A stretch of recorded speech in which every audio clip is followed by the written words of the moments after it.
the the narrative in the gospel seems to me totally adequate to the historical questions, that if Jesus was killed under Pontius Pilate, he did something in the temple to bring that about. The seriousness of what he did is what merited his death sentence, and therefore the seriousness of what he did needs to impact us. You see, it's not a trivial thing. What he did was not trivial at all. It was enormously significant in human terms, in Jewish terms, of course, but then in general human terms. You know, the temple is the heart of human identity in so many cultures. It is, you know, according to Girard, it's the place where anthropological meaning, the way in which we build our world, it's its foundation point. If Jesus does away with that, it is an incredibly serious thing to do. In fact, it's, you know, I can see right away why he would be voted. He would the decision to put him to death would be taken immediately after that. You know, from a human point of view. And so then the next stage after that is then, what did he expect from doing something so enormous and so serious that he was going to be put to death? In other words, he was expecting, he knew he was going to die after doing something like that. What is the scenario within himself, his internal worldview, that warranted this kind of action, the depth and power of something like that?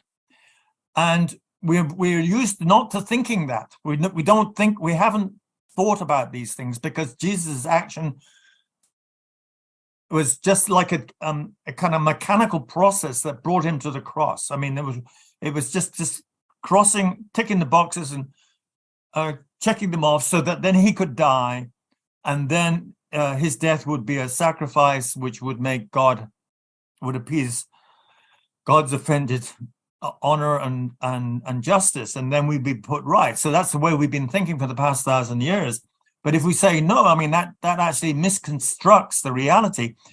If Jesus is undoing the foundation stone of human culture and human existence, that is incredibly serious what he's doing. And he has to have something to put in its place. You can't just blow things up. There has to be something constructive and real to put in its place.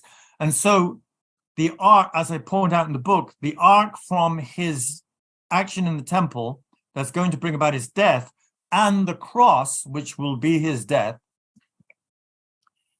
has itself has to have that meaning. There has to be a meaning that if he's going to be put to death, there has to be a meaning in that death that justifies and replaces everything that he has brought about in stopping the sacrifices.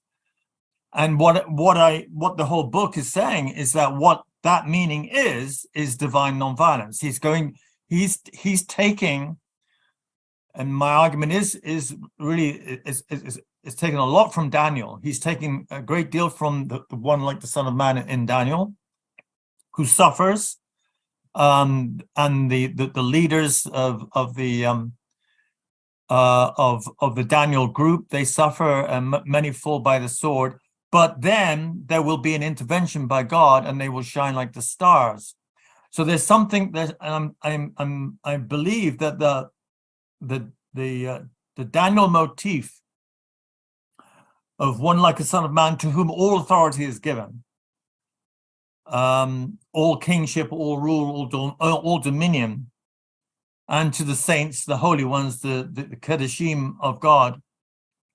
This is the motivation, that there's going to be a constitutive change in the way human beings are in the world, are on the earth.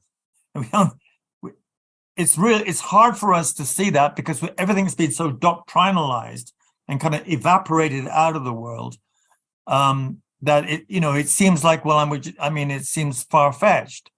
But once you've got Girard, and of course, a lot of this depends on Girard in terms of the anthropology. Once you begin to see the mechanics of what he was doing and how that changes the world, necessarily changes the world, unless he's a complete failure. Of course, that's an option as well. But if he somehow or other he succeeds and there's meaning in what he's doing, then he's engaging with the very core of what it means to be human.